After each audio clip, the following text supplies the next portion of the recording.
graphic designer, you're trying to do various things, even though you may have a political agenda. There's also the duty of a designer to make the world a more beautiful place.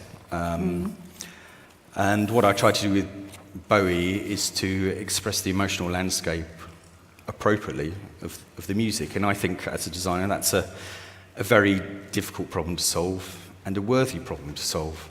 I think that idea of wanting to change society through popular culture was embedded from when I was young. I mean, the Sex Pistols, it's very hard to realise the effect they had on British culture at the time.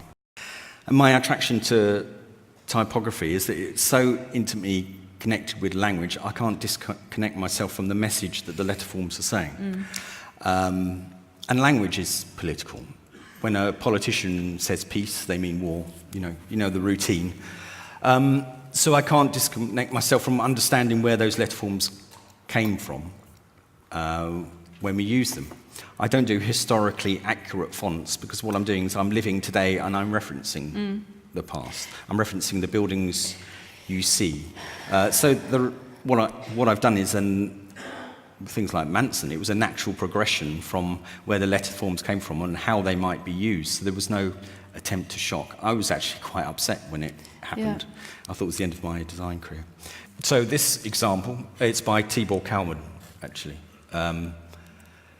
We naturally assume that these are universal symbols, but actually they could be very differently interpreted just because the system of dress in the West, that we presume everybody dresses that way. That's what I'm talking about. And the pictograms are Western-centric, and it's to try and see through this idea of what we think is transparent, which actually instills prejudice, I think. What I wanted to do was talk about the real issues about, first, the Greek Olympics, and secondly, the London Olympics, which is when this set of pictograms came out. And I wanted it to be a real graphic designer, talk about the real issue. I don't know what a real graphic designer is, but a graphic designer talking about the subversive side of the Olympics. It was released on the same day as the Olympics happened in London. They are pragmatically exercises in pictogram design. But that bigger question of, which I'm sure everybody's wondering about, is does it make a difference doing a piece of graphic design like that? And the truth is, I don't know. Yeah. I mean, societies work in extremely complex ways, and I'm not going to sit here like a politician saying I have an answer, because I don't. I mean, on a pragmatic level, graphic design does change society in the fact that the people who use protest, they use graphic design to, as part of that protest. A handbill is a piece of graphic design, a placard is a piece of graphic design, a banner is a piece of graphic design, and they are just getting on with it and using those as tools as part of protest. And I know protest changes society.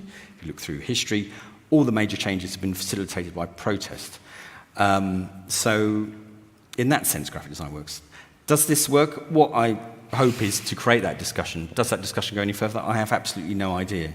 With the more directly political works, what I hope is that I'm part of a very small voice in an increasingly bigger sea of voices that says we should look at this issue.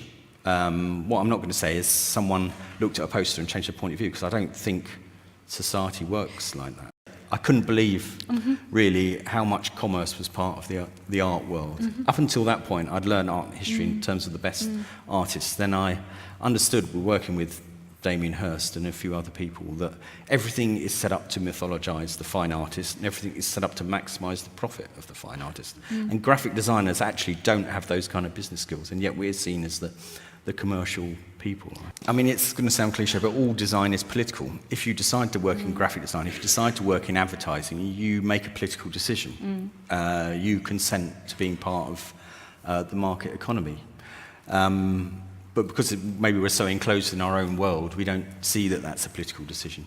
If you decide to work with a client, no matter whether you understand it or not, that's a political decision. You're reinforcing the beliefs of the client. What graphic designers tend to do is compartmentalise. They take it down to aesthetics or selling. But even that is political. The idea that you sell for profit is a huge political decision. So every piece of design is political. And I think it's important not to have stuff stuck in a portfolio. I mean, that's what I worry about, is that you just do a piece of work and it sits in there. It's about the environment. And, you know, you have to get the work out there. And people often say, how do you afford the advertising space? Well, you don't. You put on a high-vis jacket and you unscrew the little bolts on a bus shelter and put your own advert up. And I think that direct action is very important, because we do all sit in our studios too long, even if it's not a political gesture. It's about affecting the world in a real way. The reason for working with Adbusters, because it was about telling the truth. I mean, this is a spread from Adbusters magazine I designed in 2001.